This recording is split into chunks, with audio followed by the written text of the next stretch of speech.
Okay, magandang araw mga ka-nature, no?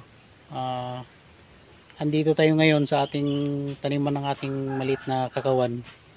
I-demo lang po natin mga ka-nature kung paano pamaraan ng pagpa-pruning ng kakao mga ka-nature.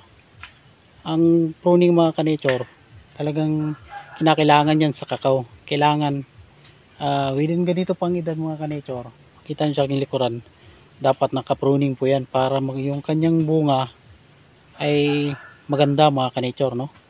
Papakita ko sa inyo based sa aking experience mga ka-nature yung pagpo-pruning ng kakao, no? So sana panoorin nyo itong aking video para tuturuan ko kayo paano yung pagpo-pruning, tamang pagpo-pruning ng kakao, no? Based sa aking experience, maliban sa mga talagang nagkakakawan is mayroon silang mga procedure paano. Ito yung sa aking tinuturo mga ka-nature is paano pa-pruning, no? Kailangan yung tama based sa aking pamamaraan, no? Ganito po yung mga ka-nature. Itong mga dahon na ito mga ka-nature, babawasan po natin yan, mga tamang pag-pruning mga ka-nature, no? Itong mga nasa ilalim, kailangan itong dahon na ito mga ka-nature, malinis ito dito sa loob. Bawasan natin yung mga sanga para yung sa ganun, yung ibang sanga is doon nakukuha yung ito mga ka-nature.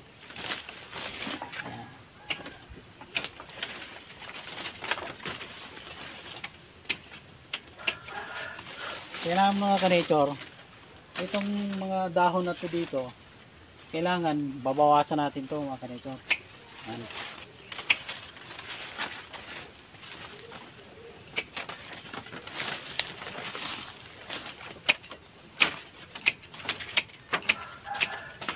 Ayan, kailangan malinis dito sa loob mga ka-nature. Kailangan yung sentro ng araw matatamaan yung kanyang puno mga ka-nature, para yung kanyang bunga dyan sa ilalim, no? Makikita po nyo mga ka-nature. Itong puno na ito mga ka-nature, initial na ginawa na natin ng pruning, kaya ayan mga ka-nature, nagkaroon na siya ng bunga. So ngayon medyo may mga dahon naman siya, babawasan naman natin mga ka-nature para pagkatagal-tagalan mga ka-nature, tuloy-tuloy yung kanyang pagkabunga mga ka-nature.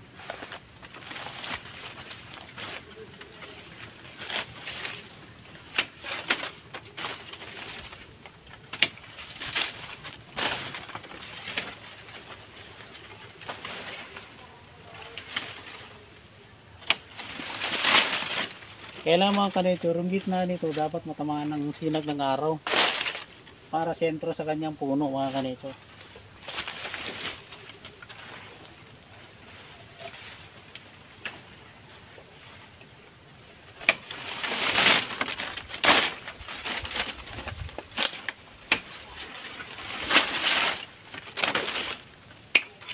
Ayan mga ka-nature, ayan, malinis na yung kanyang gitna, no?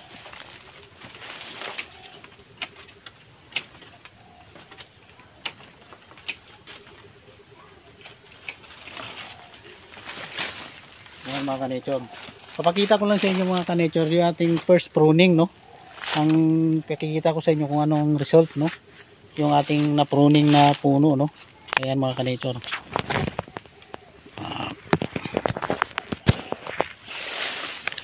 ito mga ka-nature, ayan, makikita po niyo mga ka-nature, ayan, yan yung ating na pruning mga ka-nature.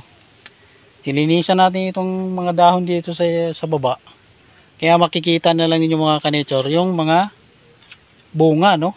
Pero sa taas binawasan po natin yung mga ka-nature. Ayan, so mga ilang araw babalutin natin yan ng pambalot sa kakao, no? Para yung mga insekto ay mawala, no? Baga makaiwas sa insekto. Yan, ayan yung ating ginawang pruning mga ka-nature. Makikita nyo yung mga bunga talagang namumutik-tik. sa kanyang puno, no? Kaya kailangan ng pagkakakaw mga ka-nature is kailangan natin ng pagka-pruning, no? Maraming salamat, no?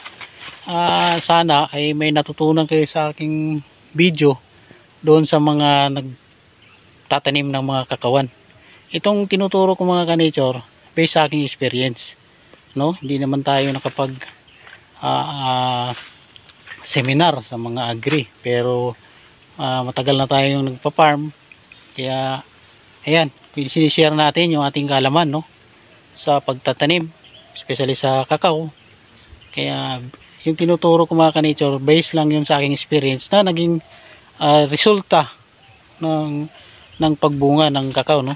Kaya ayan mga ka-nature, no, kikita naman ninyo kung paano namunga yung ating kakao, no. So maraming salamat, no, sa inyong panunood sa aking video ito. Magandang umaga. Ito si ka-nature. Good morning.